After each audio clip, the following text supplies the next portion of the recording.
안녕하세요. 반갑습니다. 오늘도 또 한 주간도 하나님의 크신 사랑과 보호하심 아래 거하는 복된 나날들이 되시기를 바라고 기도합니다. 이 시간 우리의 마음과 정성을 모아 함께 찬양하겠습니다.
모든 두려움 사라질 때 주의 일을 보겠네. 황폐한 땅 한가운데서 주님만을 알게 되리. 주님을 볼 때 모든 시선을 주님께 드리고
이제 오늘 우리에게 주시는 하나님의 말씀을 같이 읽겠습니다. 오늘의 말씀은 사무엘상 15장 10절부터 35절입니다. 그런데 아무래도 앞부분 사건을 아는 것이 오늘의 말씀을 이해하는 데 훨씬 도움이 될 것 같습니다.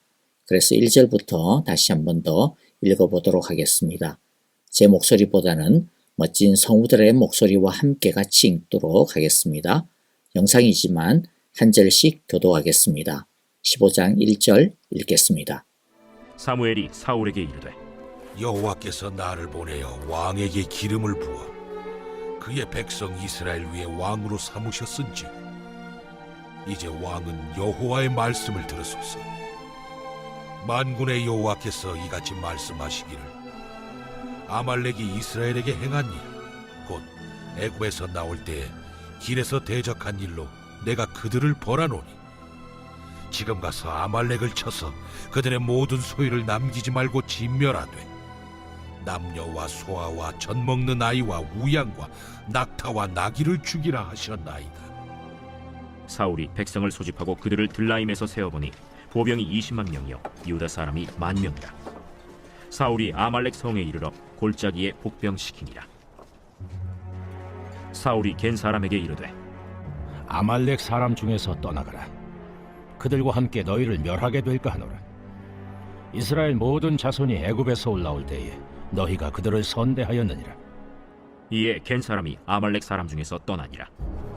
사울이 하윌라에서부터 애굽 앞 술에 이르기까지 아말렉 사람을 치고 아말렉 사람의 왕 아각을 사로잡고 칼날로 그의 모든 백성을 진멸하였으되 사울과 백성이 아각과 그의 양과 소의 가장 좋은 것 또는 기름진 것과 어린 양과 모든 좋은 것을 남기고 진멸하기를 즐겨 아니하고 가치 없고 하찮은 것은 진멸하니라. 여호와의 말씀이 사무엘에게 임하니라. 이르시되 내가 사울을 왕으로 세운 것을 후회하노니 그가 돌이켜서 나를 따르지 아니하며 내 명령을 행하지 아니하였음이니라. 사무엘이 근심하여 온 밤을 여호와께 부르짖으니라. 사무엘이 사울을 만나려고 아침에 일찍이 일어났더니 어떤 사람이 사무엘에게 말하여 이르되 사울이 갈멜에 이르러 자기를 위하여 기념비를 세우고 발길을 돌려 길갈로 내려갔다. 사무엘이 사울에게 이른즉 사울이 그에게 이르되 원하건대 당신은 여호와께 복을 받으소서. 내가 여호와의 명령을 행하였나이다. 그러면 내 귀에 들려오는 이 양의 소리와 내게 들리는 소의 소리는 어찌 됨이니이까? 그것은 무리가 아말렉 사람에게서 끌어온 것인데 백성이 당신의 하나님 여호와께 제사하려 하여 양들과 소들 중에서 가장 좋은 것을 남기며 그 외의 것은 우리가 진멸하였나이다. 가만히 계시옵소서. 간밤에 여호와께서 내게 이르신 것을 왕에게 말하리이다. 말씀하소서. 왕이 스스로 작게 여길 그때에 이스라엘 지파의 머리가 되지 아니하셨나이까? 여호와께서 왕에게 기름을 부어 이스라엘 왕을 삼으시고 또 여호와께서 왕을 길로 보내시며 이르시기를 가서 죄인 아말렉 사람을 진멸하되 다 없어지기까지 치라 하셨거늘 어찌하여 왕이 여호와의 목소리를 청종하지 아니하고 탈취하기에만 급하여 여호와께서 악하게 여기시는 일을 행하였나이까? 나는 실로 여호와의 목소리를 청종하여 여호와께서 보내신 길로 가서 아말렉 왕 아각을 끌어왔고 아말렉 사람들을 진멸하였으나 다만 백성이 그 마땅히 멸할 것 중에서 가장 좋은 것으로 길갈에서 당신의 하나님 여호와께 제사하려고 양과 소를 끌어왔나이다. 여호와께서 번제와 다른 제사를 그의 목소리를 청종하는 것을 좋아하심같이 좋아하시겠나이까? 순종이 제사보다 낫고 듣는 것이 순양의 기름보다 나으니 이를 거역하는 것은 점치는 죄와 같고 완고한 것은 사신 우상에게 절하는 죄와 같음이라. 왕이 여호와의 말씀을 버렸으므로 여호와께서도 왕을 버려 왕이 되지 못하게 하셨나이다. 내가 범죄하였나이다. 내가 여호와의 명령과 당신의 말씀을 어긴 것은 내가 백성을 두려워하여 그들의 말을 청종하였음이니이다. 청하오니 지금 내 죄를 사하고 나와 함께 돌아가서 나로 하여금 여호와께 경배하게 하소서. 나는 왕과 함께 돌아가지 아니하리니 이는 왕이 여호와의 말씀을 버렸으므로 여호와께서 왕을 버려 이스라엘 왕이 되지 못하게 하셨음이니이다. 사무엘이 가려고 돌아설 때 사울이 그의 겉옷자락을 붙잡음에 찢어진지라. 여호와께서 오늘 이스라엘 나라를 왕에게서 떼어 왕보다 나은 왕의 이웃에게 주셨나이다. 이스라엘의 지존자는 거짓이나 변개함이 없으신 그는 사람이 아니심으로 결코 변개하지 않으심이니이다. 내가 범죄하였을지라도 이제 청하옵나니 내 백성의 장로들 앞과 이스라엘 앞에서 나를 높이사 나와 함께 돌아가서 내가 당신의 하나님 여호와께 경배하게 하소서. 이에 사무엘이 돌이켜 사울을 따라가매 사울이 여호와께 경배하니라. 사무엘이 이르되 너희는 아말렉 사람의 왕 아각을 내게로 끌어오라. 아각이 즐거이 오며 이르되 진실로 사망의 괴로움이 지났도다. 내 칼이 여인들에게 자식이 없게 한 것 같이 여인 중 내 어미에게 자식이 없으리라. 그가 길갈에서 여호와 앞에서 아각을 찍어 쪼개니라. 이에 사무엘은 라마로 가고 사울은 사울 기브와 자기의 집으로 올라가니라. 사무엘이 죽는 날까지 사울을 다시 가서 보지 아니하였으니 이는 그가 사울을 위하여 슬퍼함이었고 여호와께서는 사울을 이스라엘 왕으로 삼으신 것을 후회하셨더라. 자, 이제 내용이 이해가 되셨죠? 잠시 정리를 해보면 하나님이 아말렉이라고 하는 나라를 치라고 합니다. 이 전쟁은 단순한 땅 따먹기 전쟁이 아니라 아말렉에 대한 하나님의 심판의 전쟁입니다. 그래서 3절에서 이렇게 엄중하게 명령하셨습니다. 너는 이제 가서 아말렉을 쳐라. 그들에게 딸린 것은 모두 전멸시켜라. 사정을 보아주어서는 안 된다. 남자와 여자, 어린아이와 젖먹이, 소떼와 양떼, 낙타와 나귀 등 무엇이든 가릴 것 없이 죽여라. 다시 말씀드리지만 이렇게 무섭게 명령하시는 이유는 아말렉이 악했기 때문에, 너무 악했기 때문에 하나님께서 참다 이제 정의의 심판 내리시는 것입니다. 사울에게 내린 명령은 명확합니다. 모두 전멸시켜야 합니다. 악의 뿌리를 뽑겠다라고 하는 하나님의 선언이기 때문입니다. 그런데 어떤 일이 벌어졌습니까? 사울은 전쟁에서 이겼습니다. 그런데 사울 왕은 하나님의 엄중한 명령을 따르지 않았습니다. 하나님의 말씀을 선택적으로 순종했습니다.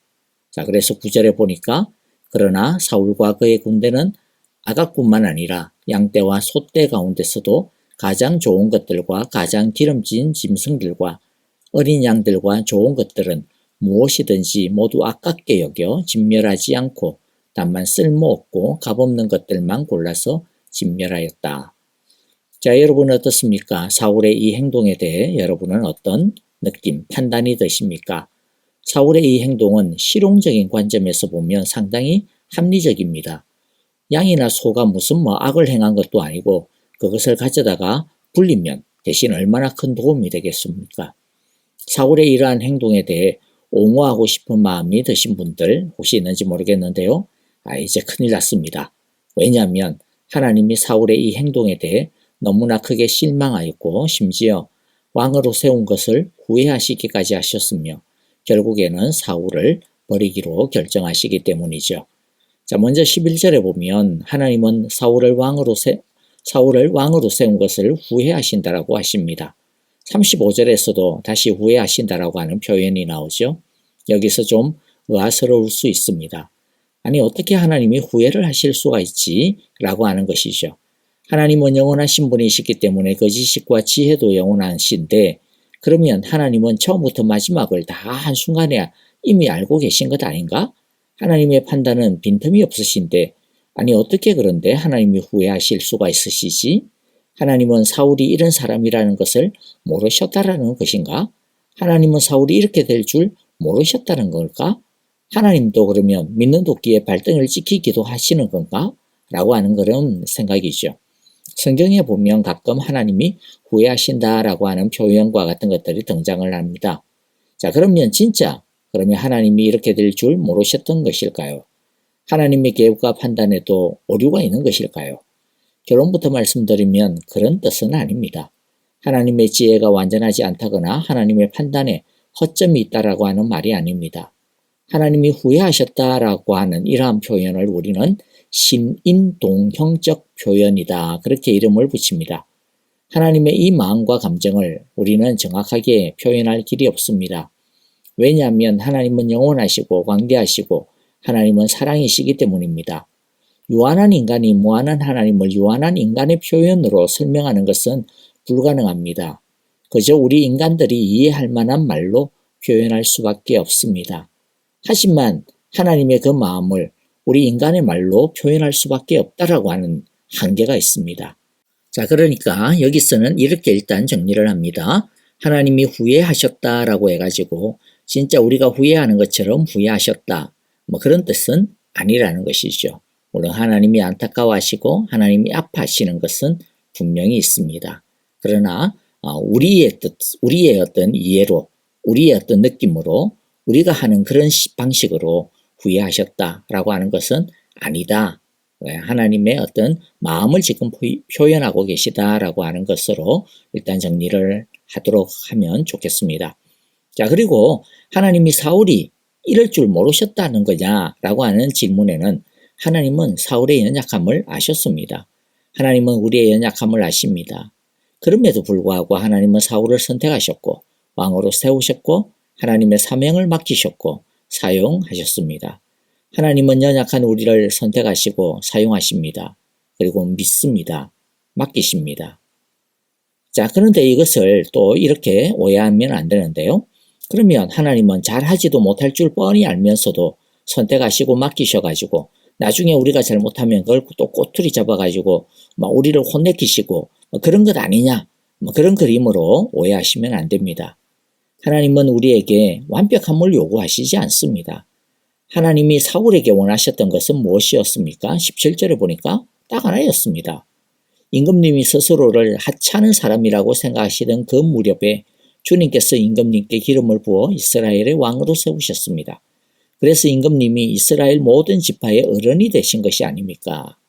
자, 여기서 키가 뭐냐면 스스로를 하찮은 사람이라고 생각하시던 이게 키입니다.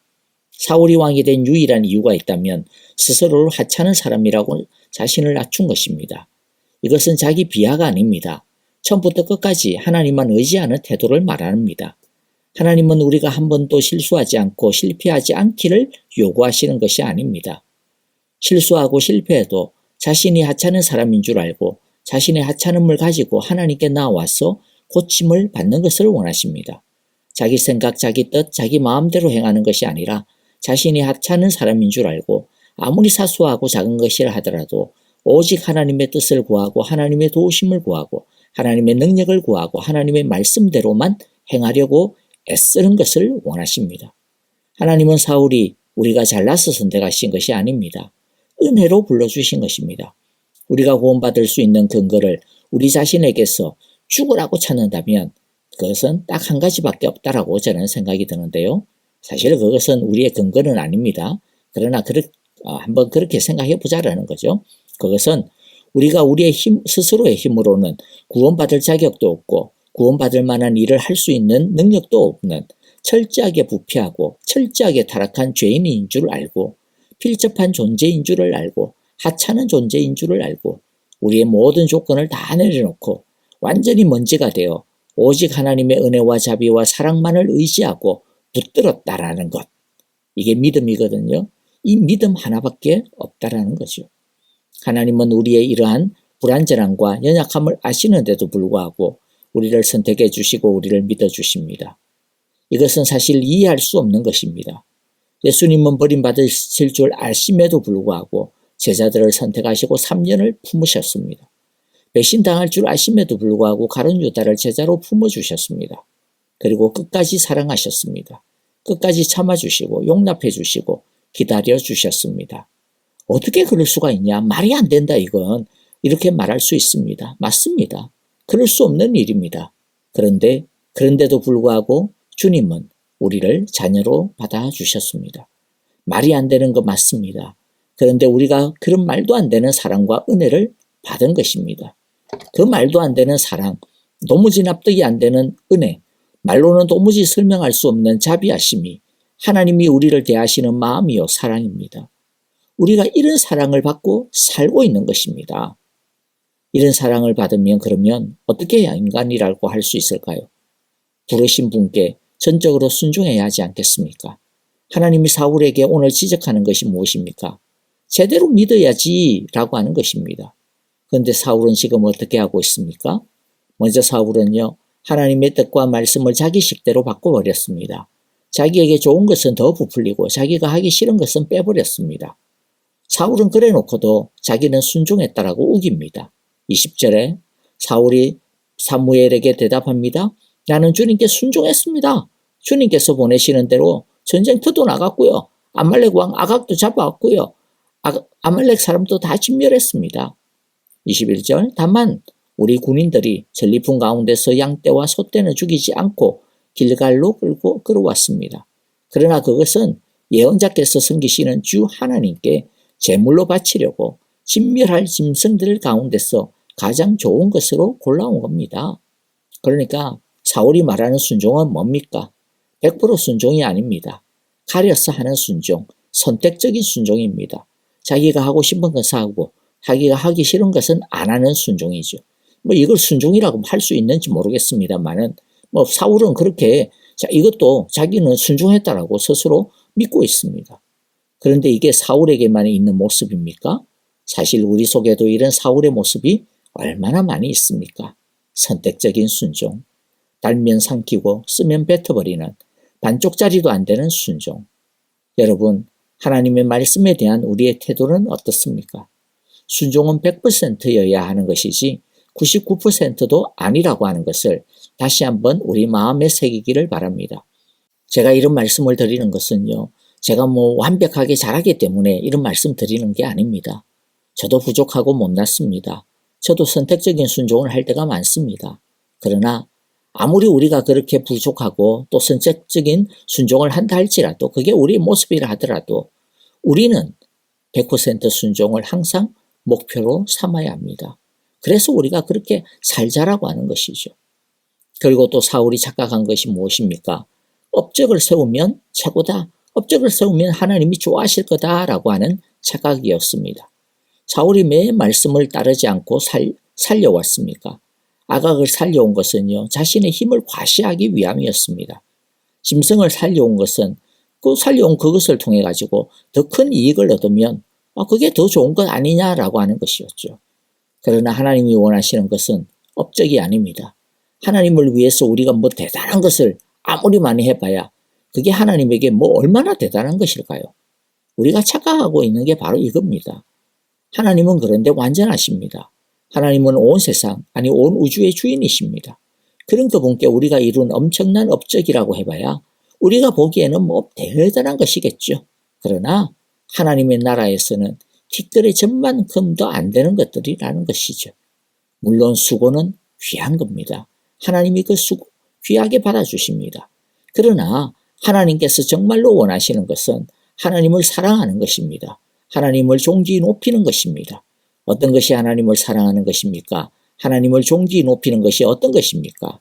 하나님은 이렇게 말씀하십니다. 22절입니다. 주님께서 어느 것을 더 좋아하시겠습니까? 주님의 말씀에 순종하는 것이겠습니까? 아니면 번제나 화목제를 드리는 것이겠습니까? 잘 들으십시오. 순종이 제사보다 낫고 말씀을 따르는 것이 순양의 기름보다 낫습니다. 진짜 제사, 진짜 예배, 진짜 하나님을 사랑하는 것, 진짜 믿음은 다른 것이 아니라 하나님의 말씀을 순종하는 것, 따르는 것이라는 것입니다. 그러므로 하나님을 사랑한다라고 하는 것은 말이 필요가 없습니다. 하나님께 순종하는 것이 하나님을 사랑하는 것입니다. 하나님을 사랑하면 순종합니다.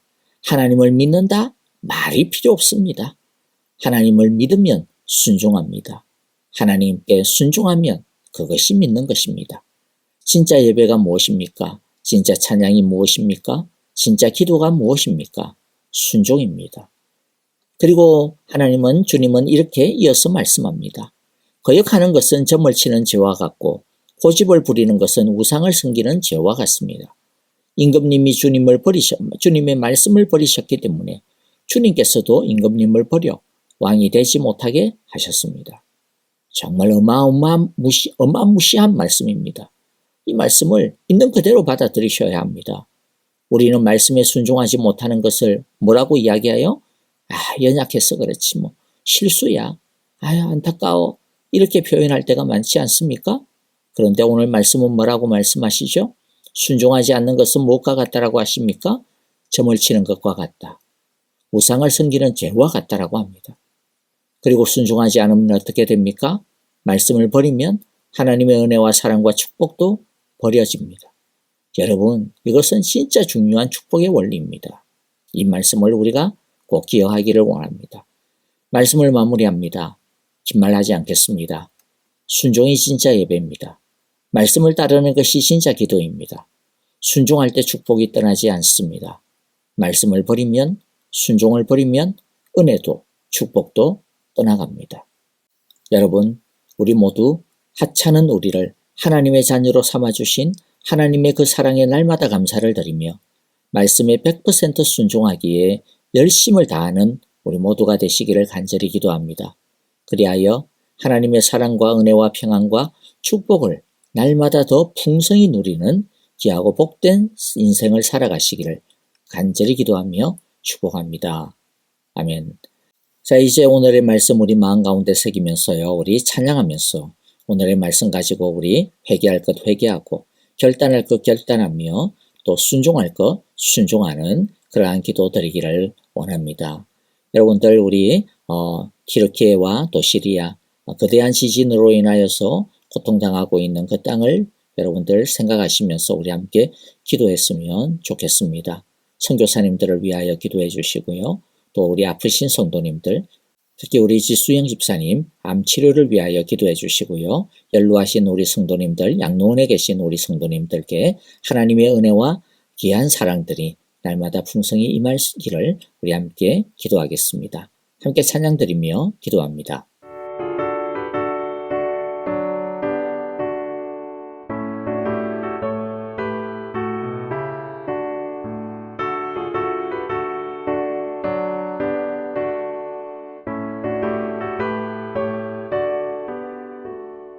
주의 발자취를 따름이 어찌 즐거우리라닌가. 맘에 맑은 하늘 열리고 밝은 빛이 비친다. 발자취를 따라가자 기쁜 마음으로. 발자취를 따라가자 찬송하며 즐겁게. 주의 발자취를 따름이 어찌 행복한 일 아닌가. 맘의 악한 생각 사라져 밝은 마음 싹 튼다. 발자취를 따라가자 기쁜 마음으로. 발자취를 따라가자 찬송하며 즐겁게.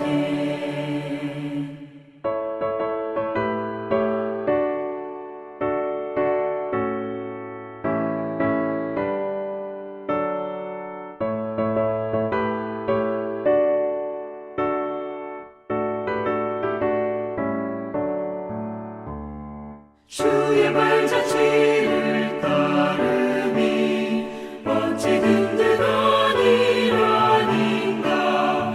맘의 두려움은 사라져 새로운 힘